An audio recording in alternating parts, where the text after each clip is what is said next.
It rained like 2 or 3 inches last night again. But if you take, my grass is still only like, my grass is only about 6 inches tall still. And so this is a very good example of what I mean by when I say it could rain 10 inches tomorrow, but if your mineral levels are not at somewhat of a reasonable level of saturation, if you do not have somewhat of a proper mineral balance in your soil, your grass will not grow at all. And take a look at what happened to my field, right? It legitimately rained like 6 inches. It rained like 5 inches over the last week. And my grass has barely grown 3-4 inches. Legitimately. And so take me as an example. If the field is not at a somewhat level of fertilization, a somewhat level of proper mineral saturation, your grass is not going to grow. And this is what happens also when you miss an opportunity to fertilize. A couple of things happened that kind of threw me off, and I missed my opportunity to fertilize. I missed fertilization one time, and that one time missing the fertilization, it completely put my field behind. But this is a very good example of what happens, like under these circumstances. And so today, when I get done with this here, I'm gonna give my real estate agent a call. I think my real estate agent is a doofus. I think she's kind of a moron. I'm kind of getting a feeling that she's a moron. Because here's the thing, right? It's like I told her, I gave her clear instructions. Legitimately, I told her exactly what to do. I told her to ask the seller, how much do they want for an option contract? I just straight up told her to ask them. I don't care about your opinion. Just ask them how much do they want for an option. I told her word for word, step-by-step instructions to a point where she could not possibly mess it up. And then I told her, just ask the owner. Just ask the seller how much do they want for the option contract. Just ask them. I'd even be willing, as of right now, I'd even be willing to put up 5% of the entire property's value for a 1-year option contract if that is what they want. And tell them that I will give them listing price. I will give you the listing price. I will give you the money that you want, right? I will pay you your price. I don't know, the listing price, I will give it to you. I will give you the price. Just give me my option contract and tell me how much you want for the option contract. I told my agent, legitimately step-by-step instructions, clear as can be, crystal clear, exactly what to do.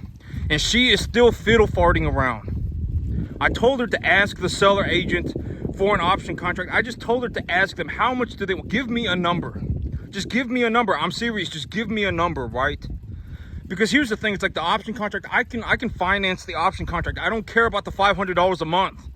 If you take a look at what I got going on right now, you can already tell that I'm already running behind. I should be, going forward. Right now I should be moving forward.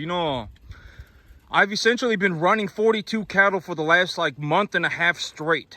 I need more land. These animals, okay, here's the thing. If I got a 50-acre piece of land right now, or 40-acre, whatever it may be, if I got a 40-acre piece of land, I would have a fence put up on it and a well drilled within 1 month of having the property, and all of these animals could go out on grass as of right this moment, and then I can bring in new animals to precondition here. I'm already behind. And my real estate agent, I got a feeling that she's a moron. And so I'm going to talk to her today. And if she can't get it figured out, I'm going to ask her to, just cancel my contract with her. And then I'm going to go and find a different agent. Because how much easier can I make it? I've told her exactly what to do to a fine point. Just ask the seller how much do they want. Right? I told them I would give them their price. I will pay you your listing price. You want 350 grand? Sure, I'll give it to you. Why not? You want 370 grand? I will. I'm not even going to ask for a discount on your listing price. What I want in return is an option contract for 1 year. And just tell me how much you want for the option contract. That's all I want. All I want is the option contract. You can give me the price, right? I've already told you what an option contract is. All of y'all on YouTube, I've already told you, I think it was 2 days ago, what an option contract is, right? An option contract is something that the buyer buys. The buyer purchases it from the seller. An option contract is a contract that the buyer purchases from the seller, essentially stating that between the beginning of the option contract and the end of the option contract, I will have financed the deal somewhere in that time period. And if I do not finance the deal between that time period, the money that I put up for the option contract is what I put at risk. So let's say I put up 25 grand. Let's say I go to the bank right now and I take a loan for 25 grand, and the bank says, yeah, we'll give you the 25 grand, but you have to give me $250 a month. And so I go and I take the $25,000 loan from the bank. I take a $25,000 loan from the bank, and then the bank gives me the money, and I give them $250 a month, and they will give me the 25 grand, right? And so I take that money and I put it up for the option contract. And let's say I go and I say I need another 35 grand, right? I need another 35 grand. I go to the bank and I say I need another 35 grand. They're gonna ask me, why are you, why do you want this money? And I'm gonna tell them, so that I can finance a fence and a well on my property, because the moment I have a fence and a well on my property, I can put cattle on my property effectively, immediately. And they're gonna take a look at it and they're gonna go, well, they're gonna run their numbers. And let's say they give me the money and they say it's $350 a month, and so now I'm paying $600 a month, and it costs me $600 a month to essentially get started, right? And so that's what I'm at risk for. The money that I put up for the money that I put up for the option contract and the money that I utilize to finance the fence and the well, granted that I am dead serious on going through with this deal. If I am 100% serious about going through on this deal, all I am at risk for is about $600 a month. And for $600 a month, I essentially get a giant field that I can plant grass on and just put my cattle on it, right? But if I fall out on the option if I fall out on the deal, if I say, after about let's say it's the last day of the option contract. Let's say I signed the option contract for 1 year, and I say, it's the end of the year, and I still have not financed the property, and I'm actually going to go back on this contract. I actually don't want it anymore. Then they get to keep the well, they get to keep the fence, and then they get to keep the money that I put up for the option contract as well. So at that point, I am at risk for about 60 grand. But up until that point, but here's the thing is that, me, like the reason that I would set up the contract this way is because I am dead serious about purchasing the land. That is the only, I am 100% like legitimately dead serious. I am dead serious. I am going to purchase this land, right? That is essentially what I'm telling the owner. I'm essentially telling the owner, I am 100 and freaking, like, you don't even understand. Like, I am extremely committed, like committed beyond belief into purchasing this land. And why, how can I prove that to you? I'm going to put my money where my mouth is. I'm going to give you the 60 grand. I'm going to put 60 grand up at stake. I'm going to put 60 grand up at stake. I'm going to put 60 grand up for risk. I'm going to say, I'll put 60 grand, I'll put my money where my mouth is, right? That is how you know that I am serious. And then I will give you your listing price, and sometime between the beginning of the option contract and the end of the option contract, because here's the thing, like if I got put on a field tomorrow, I would legitimately start farming within 2 seconds of being on that property. I would not fiddle fart around. If you know that I disgustingly hate fiddle farting around, right? Like, why do I think my agent is a moron? Because I think she's fiddle farting around. How long could it possibly take to just ask the buyer, how much do you want for an option contract? We want a contract for 1 year. We want an option contract for 1 year. Just give me your price. My buyer is even saying he will just give you your listing price. Don't worry about the listing price. He will give you the listing price, the money that you want, because, okay, here's the thing. A lot of times when people put up properties for sale, they are anticipating that they are going to have to take a discount. They are going, oh, well, I'm going to put my property up for $370 so that I can actually sell it for $350. A lot of times they are, they are, especially in a high interest rate environment. A lot of people, when they put properties up for contract, they're going, oh, I'm going to put my property up for this amount of money. Because if I put my property up for this amount of money and I take like a little bit of a discount, then I can get the money that I want. And so I'm not asking for a discount. I will pay you your listing price. Just give me your price. I mean, your $370, that you're the $350, the $370,000, the $350,000, negligible money, right? I mean, at the end of the day, if I were to finance $350,000, that'd be like $1,500 a month, right? This property is already ag exempt. And so it's going to be like $1,500 a month as of okay. I'm not saying $1,500 a month is negligible money, but if it really came down to it, I could even float that debt service by using just the cattle that I have. You're right, $1,500 a month is not what I'm worth. I've already told you this, Okay, so when it comes to money, you know, like if I genuinely am like, if I got a 50-acre field right now, and I financed the fence and a well for it, and I financed a down payment for it, I would be all in $600 a month. And if I, and then during that 1 year, I went and I got a financing contract for it. And then, I got a 40-year term loan on a FSA loan, 40-year term for 4.75% interest. And it cost me $1,500 a month. I don't care about the $1,500 a month. What I care about is having a 50-acre field with a fence and a well on it with grass growing on it that I can put cattle on. That is what I care about. Because here's the thing. It's like if I got a 50-acre field, I could legitimately put like 400 cattle on it a year. If I put, let's say I put 150 cattle on it at a time, and I went through 2.5 lot of cattle a year, right? That would be like almost 400 animals a year. And I make like over $500 of net profit per animal. That is essentially like $200,000 a year that I am making. Do I look like I care about the $1,500? Right? I don't care about the $1,500 at all.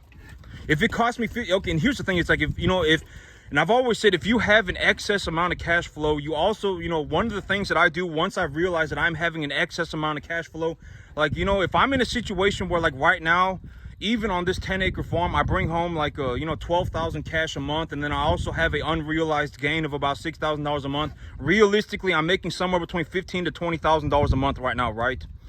I'm making about $15,000 to $20,000 a month, and let's say my mortgage is $1,200. If my mortgage is $1,200, and let's say $500 of that is equity, I actually deduct the amount of equity that I'm gaining out of my expenses, because it's like technically the equity is going back to me, and the equity, if I genuinely needed to tap the equity, I could collateralize it, right? I can go to the bank and I can say, okay, this is the easiest way to define equity. And I've already given y'all the definition of my definition of equity. And the idea of equity is that equity, something that is equitable, is something that is considered to be valuable across a large scope of reality. So it's like if you have a piece of land, it is equitable. Why is it equitable? Because it is valuable to me, but it is also valuable to the banker. It is also valuable to Billy Joe Bob. It is also valuable to essentially everybody, right? And that is what equity is. And how do you get, and equity is, how do you, get the amount of equity, right? How do you estimate your value of equity? You appraise the item. And that's why, these cattle are also equitable. Why are these cattle equitable? Because they are essentially beef. And beef is essentially valuable to practically anybody, right? I mean, 90%, a majority of people, when they see a beef animal, they will say that the animal is valuable because the animal is essentially food, right? And so the animal is valuable. And so how do I estimate the value of the animal? I appraise the animal. I take a look at the animal and I say, you know what, these animals, a majority of them are 1 to 1.5 time medium large frame animals. The feeder cattle market sitting at about 250, 260. I'm running Texas cattle. If I'm running Texas cattle, I take a deduction. I can even go around and take a look at the local sale barns and see what they're selling their number 1 to 1.5 time medium large frame animals for at a preconditioned sale. I can do all these things, right? And I can estimate the value of my animals, right? And that's also why I say I'm going to make, on the low end, I'm going to make $1,500 an animal. Why am I saying that? Because I'm essentially giving my animals an appraisal value for the entirety of my herd. I'm probably going to make more than $1,500 an animal.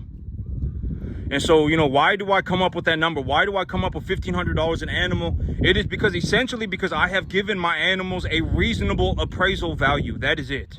I have, if I take my animals to an average weight of 750, 700 for the heifers and 800 for the steers, and I got half steers and half heifers at 750, at 750 pounds, $1,500 is $2 a pound, and the feeder cattle market sitting at about 250, 260, and in reality, the Texas feeder cattle sell at about 230, 235, and so I lowball the crap out of myself, and I take 35 cents off of that price, and I go to $2, right? And then I come up with a very reasonable appraisal value for my animals. It's very, I lowball the crap out of myself, and this is how much money I'm going to make, right? And so, but you always want to be in a situation where you lowball yourself. And here's the thing, right? And yesterday, for a couple of days now, I've been saying, once you learn business, the business is, once you learn how to run a business is essentially the same for everything. It's not, like me, I learned how to run a business I did not learn how to run a business by watching farmers. I learned how to run a business by watching commercial real estate investors, residential real estate investors, stock market investors, service industry investors. I learned how to run my business by watching these people. Business acquisition. I mean, there are people in the business acquisition business. There are legitimately people who their entire job is to purchase businesses, and then they'll take the money. But everybody is essentially doing the same thing. Everybody is doing the same thing, more or less the exact same thing. They're purchasing an asset, cash flowing the asset, using the cash flow from the asset to pay off to float their debt service, to float their debt service, and then they are keeping the money that's left over, right? And now they have an equitable asset. Okay. Actually, here's a very realistic way to look at it. And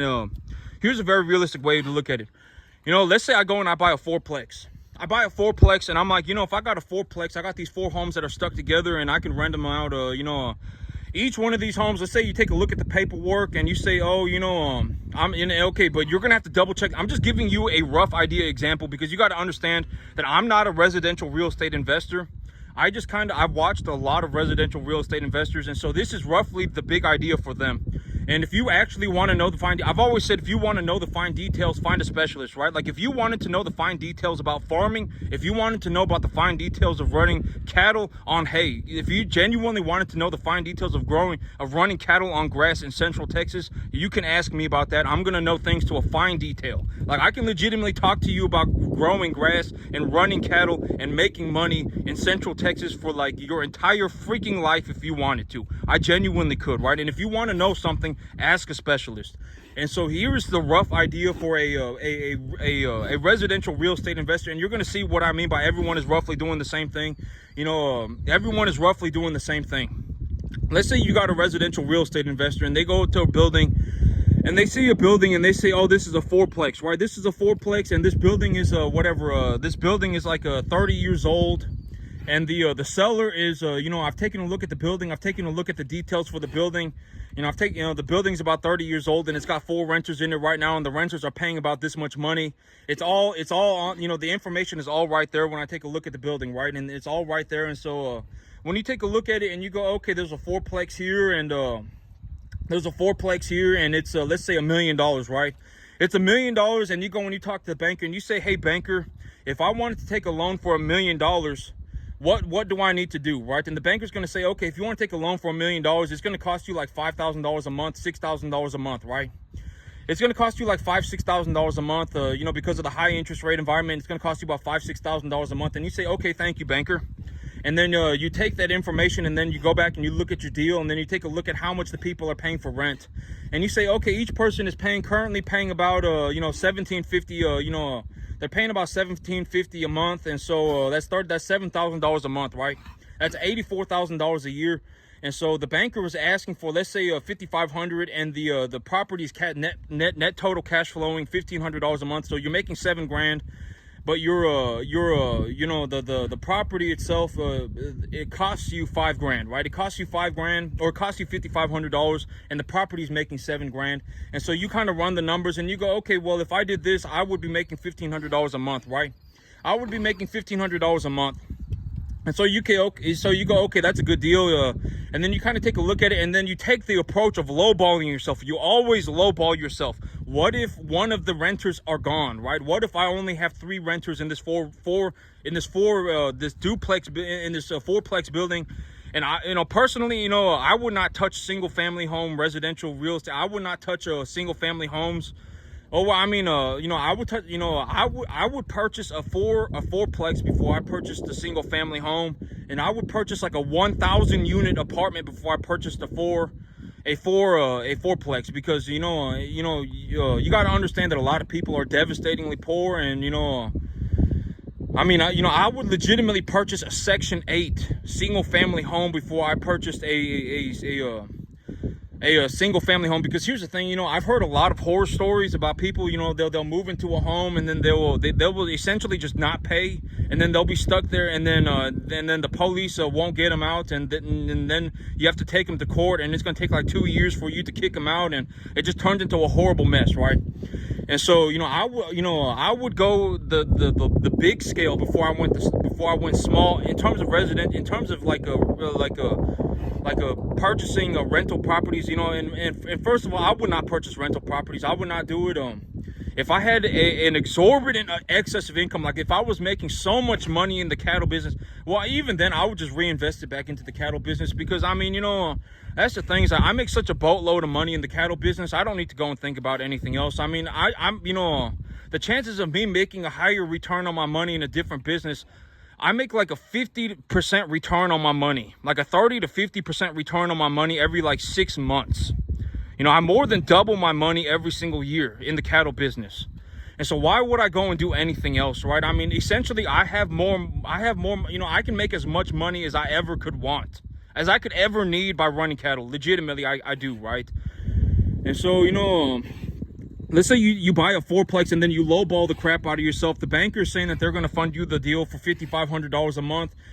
The banker says that they're going to fund you the deal for $5,500 a month, and the rental property right now making $7,000 a month, and you go, oh, you know what, you know, they haven't the leasing contract. When you take a look at the property, you say, oh well, you know, these renters are up for a new contract here within about 5 months, and when they go up when they sign the new contract, I'm going to raise their rents by $500 a piece. And so now or excuse me, not 500, $50 a piece. And so if you raise their rent by $50 a piece, that's an extra $200 for you. And so now, you know, you're making $7,200 a month on the property, and you're paying the bank $5,500 for it. And so you got $1,700 left over. And in this situation, even if one of your renters fall out, even if you lowball the crap out of yourself, if one of your renters, let's say one of your renters leaves for a different place, or they whatever, they you know, you just one of the renters is just gone, or whatever it may be, at least you know, even if you are at 75% capacity, you are still making enough money on that fourplex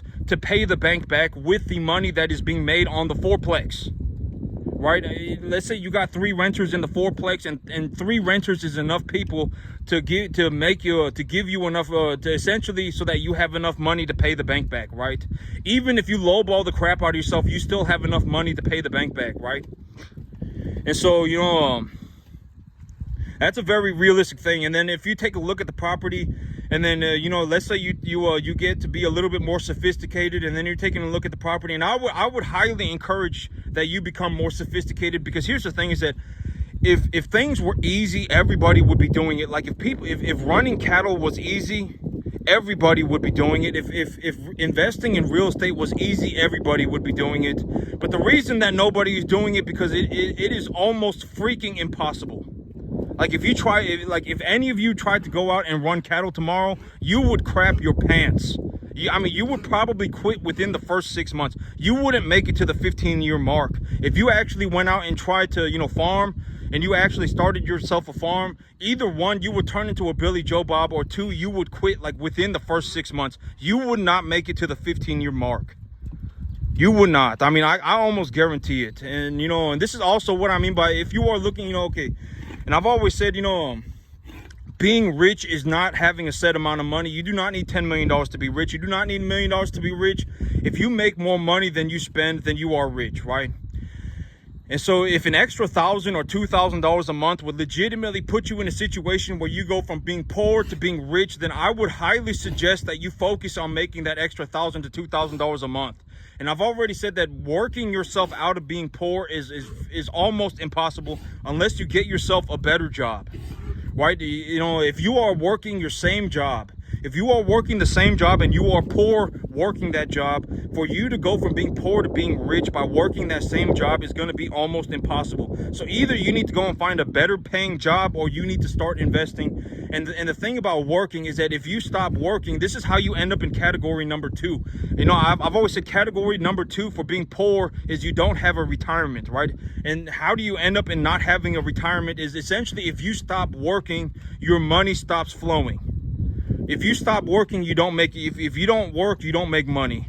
And that's also like me. I make money 24 hours a day, right? Even when I'm sleeping, like, you know, even right now I'm making money. My cattle, they've had a good meal and they're standing around, and, you know, they put on a little bit of weight and they're doing good. I'm even right now, you know, I make money 24 hours a day, 365 days a year because of my investment portfolio. This is, you know, you need an investment.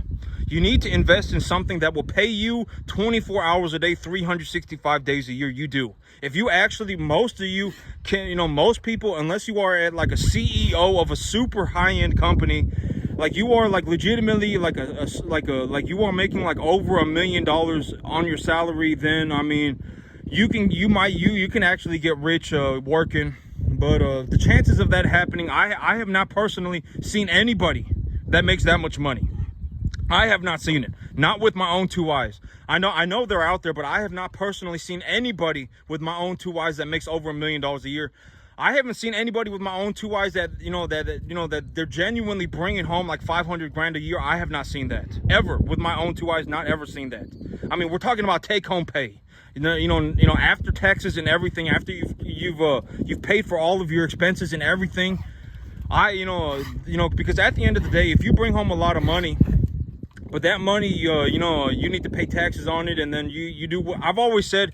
If you make $10 million a year, but you spend $10 million a year, you're still broke, right? You're still not in a good situation. If you spend like in my situation right now, I spend about $4,000 a month, but I make about 12. In the entirety of my asset portfolio, I make over 15 grand, right? I make over $15,000 a month, and I spend about 4 grand. I do very well for myself, right? And so, but even in the residential real estate, you can do the same thing. Once you learn how to run a business, it does not matter what aspect of the market you are in. It does not matter what aspect of the economy you are in. It does not matter what aspect of the economy you are in. Everybody's doing the exact same thing. If you go and you purchase a fourplex and you lowball yourself and you say, okay, well, what if only 3 of my renters pay? And what if one of my renters leaves tomorrow? And I raise contract prices by $50 a piece, and then one of my renters is gone. Even if I only have 3 renters, then this fourplex will pay for itself. And right now, when I went and talked to the banker about getting this loan, the banker said that they want $5,500 a month for it. And if they want $5,500 a month for it, I'm going to talk to the seller about a seller finance. I'm going to talk to the owner about a seller finance, and the owner says that they will seller finance it to you for let's say they want 10% down, so they want 100 grand. And if you go to the bank and instead of taking a loan for $1 million, if you take a loan for 100 grand, for that 100 grand, maybe you pay about $1,000 a month for it. And so you say, okay, well, I can actually get the loan from the bank for the 100 grand instead of the $1 million, and then I can seller finance the rest of it or whatever it may be. And then you go into, and then you take a look at the property and you say, oh, well, this property is being held. This property is being held by a massive investment company, and the investment company, and you take a look at the building date and you go, oh, well, the building date, they built this building 30 years ago, and so the building, you can't depreciate it anymore, and so you kind of put 2 and 2 together. If the investment company can't depreciate the value of the investment anymore, and they're selling it, then they're probably taking that money to go and purchase a different property, or they're looking to essentially take the equity on the property and move it to a different building, or they're looking for a better investment opportunity. And so you put 2 and 2 together and you say, you know what, this is a very good opportunistic chance for me. I see an opportunity here, to ask for a 1-year option contract, because if I ask for a 1-year option contract, essentially I get to run the building. for 1 year, see if I'm going to have any problems, see what are they hiding, right? Is there air conditioner problems? Is there plumbing problems? Is there electricity problems?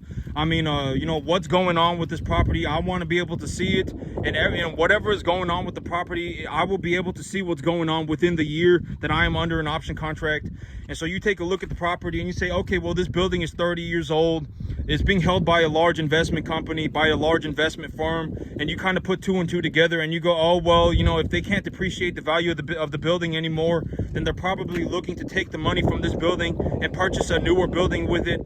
Because if they purchase a newer building with it, they can use the $1 million that they get from the building as a 20% down payment, and they can legitimately leverage the $1 million for $5 million. And if they get a $5 million building that is practically brand new, and they get to depreciate like 3% of it a year or whatever it is, then, you know, they're in a situation where they are legitimately depreciating like $150,000 a year, and they also, you know, whatever it may, you kind of put it together yourself, right? I mean, you realize what's going on when you take a look at their paperwork, right? Because once you kind of know how to look at a deal, I mean, you know, you're going to understand what's going on, right? And so you kind of take a look at it and you go, oh, well, you know, if they're selling a 30-year-old building, if this investment company is selling a 30-year-old building, then and they can't depreciate it anymore, then you know, this is a good opportunity for me, because, you know, other investment companies are not going to want this building, right? Because, you know, a lot of well, they're not going to want it at the listing price. They're going to ask for a substantial discount. If they do decide that they want it, they're going to ask for a substantial discount. Why? Because the building is already at a point, it's already like 30 years old, right? The building is already 30 years old and it cannot be depreciated anymore. And so, you know, they're going to ask, you know, more than likely, nobody's going to pay listing price for this, right?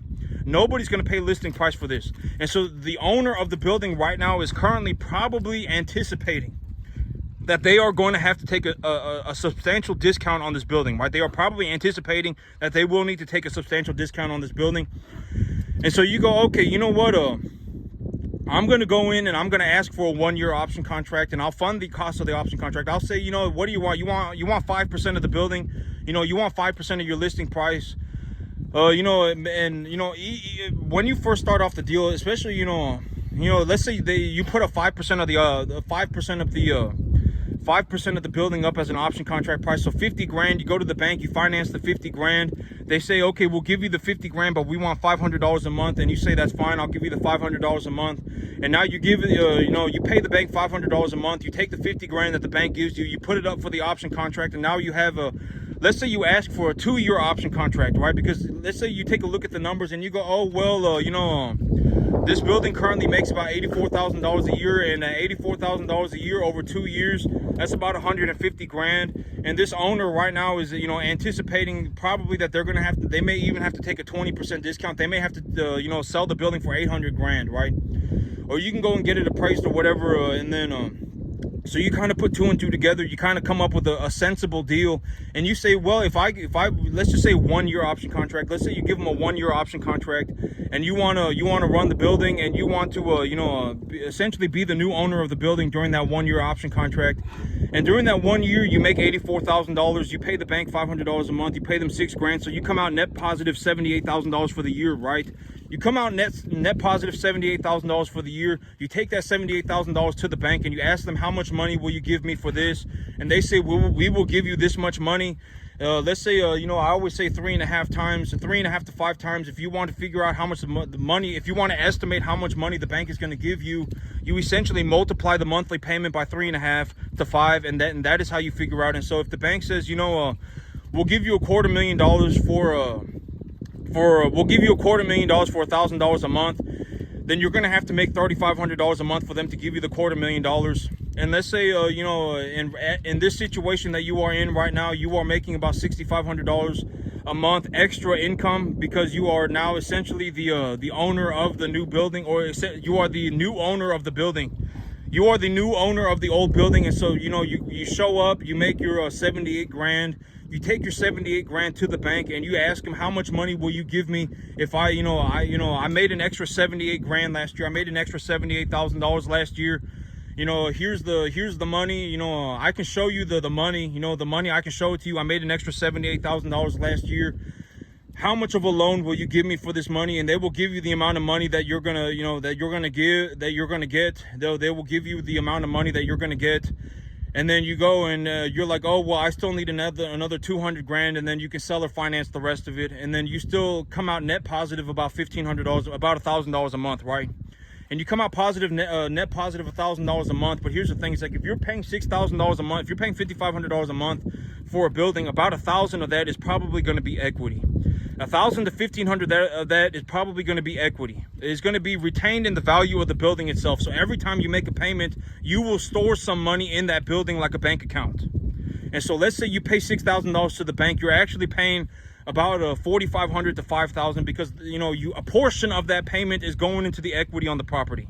And so in reality, if you are net positive $1,000 a month cash flow, and then you have $1,000 a month of equity gain, you are realistically gaining about an extra $2,000 a month. And this is also what I mean by, if you are in a situation where you are looking to make an extra $1,000 to $2,000 a month, I would not choose farming.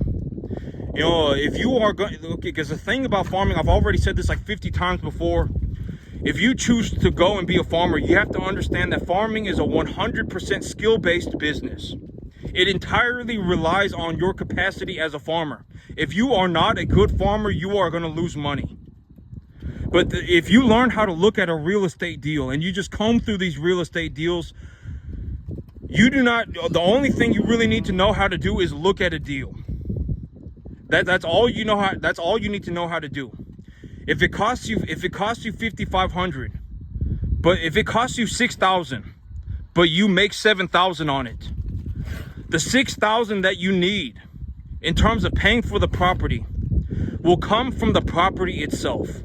Because if you make $7,000 and it costs you $5,500, you still have $1,500 a month left over. And then you're also gaining equity on the property. And if you need to tap the equity on your property, let's say, now that you have equity, if you want to tap the equity, you open a line of credit against it. You collateralize it for a line of credit. That's it. If you have a building, and let's say you have a building and you put a $200,000 worth of equity in it, right? If you want to tap that equity, you just go to the bank and you show the banker your paperwork. Hey, I have this home. I want you to appraise it, and I want you to, give me a loan against the equity on the property. They will do that for you. You don't have to figure out anything. You can collateralize your equity for a line of credit, and so you can do that. And let's say you do this 2 times, right? You do this 2 times, and each one of your properties makes you a net return of $2,000 a month. You're making yourself an extra like $4,000 a month, $3,000 to $4,000 a month. And for most people, if you can just sit around, no, I'm not going to say sit around, because there is no,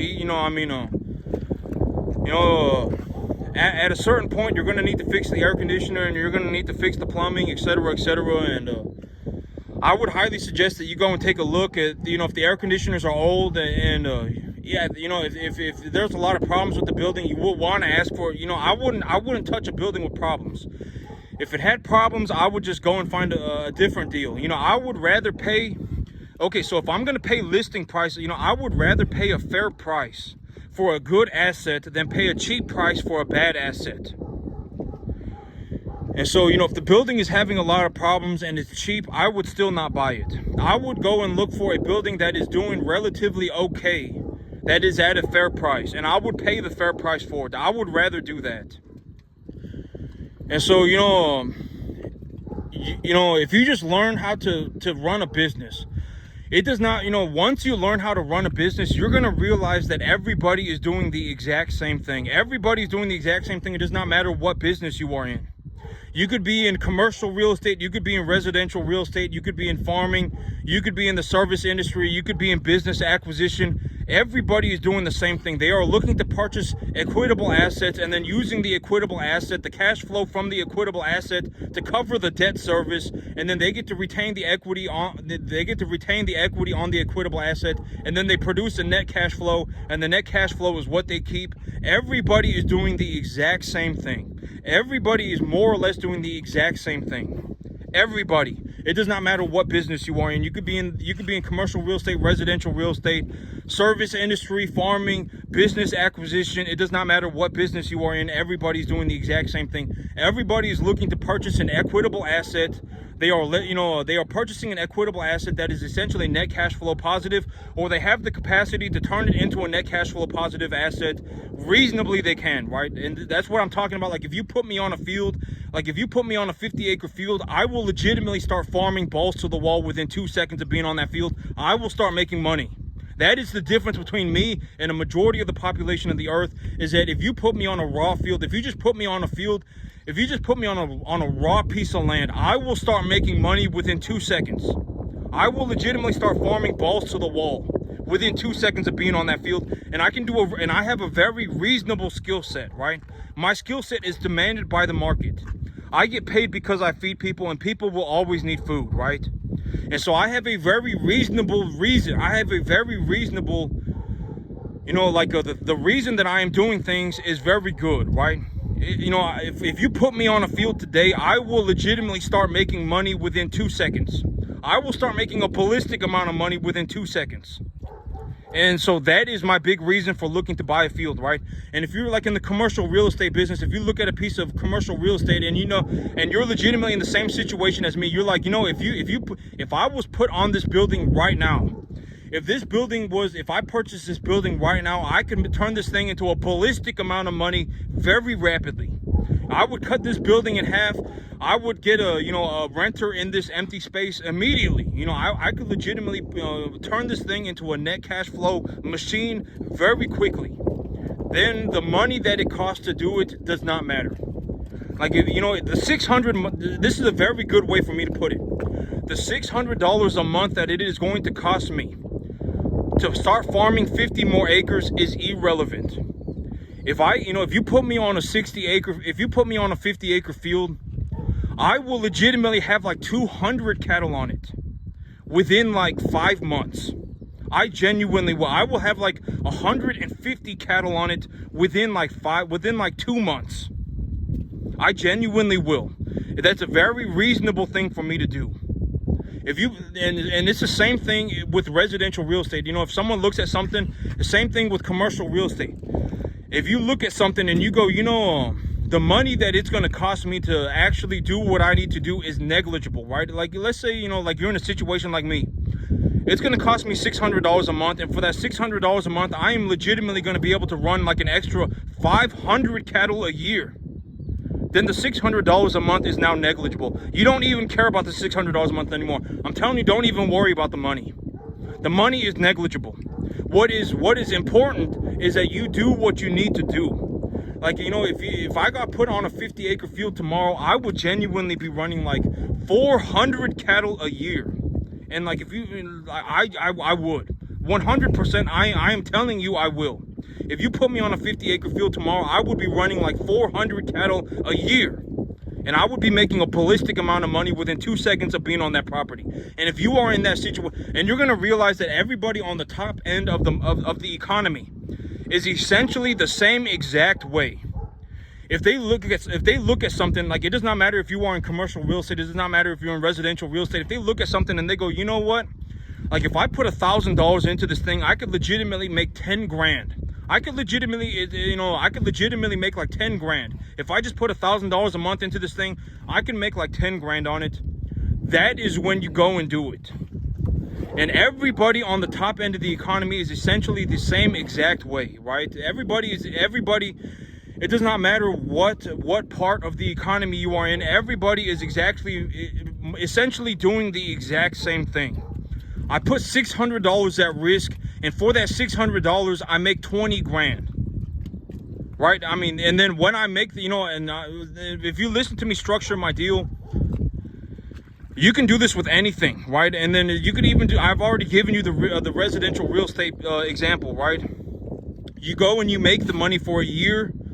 You essentially put an option contract on the property for a year, and when you put an option contract on the property for a year, and you get to take over ownership of the building, and then you put up, let's say, 5% of the building's worth, 5% of the listing price up for the option contract, and you finance that. So 50,000, let's say a $1 million deal, you finance the 50 grand. When you finance the 50 grand, you're paying about $500 a month for it. And for that $500 a month, you come home with about $78,000, $75,000. And when you got that $75,000 and your option contract is on like its last 3 months or whatever, you came home with $50,000 extra, $65,000 extra, and you got 3 months left on your option contract. You take the money that you made, and then you take that money to the banker and you ask them to leverage it for you. You ask them how much will they give you, and they will give you a number. And then you take that number, and if you need more money, you can work on something like a seller finance, or if you have something that is equitable, you can even collateralize your equitable asset for the rest of the loan. But here's the thing about collateralizing your asset. If you collateralize one asset for another asset, that is called cross collateralization. And I would not cross collateralize anything.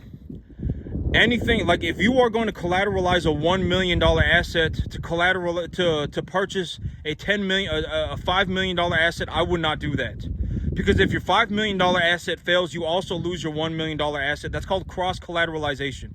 If you collateralize your $1 million asset, let's say you collateralize your $200,000 asset, and you collateralize your $200,000 asset so that you can purchase a $10,000 worth of air conditioners, then that's irrelevant, right? I mean, that's irrelevant. If you collateralize a $200,000 asset so that you can put, 4 new air conditioners in on your building, then that's irrelevant, right?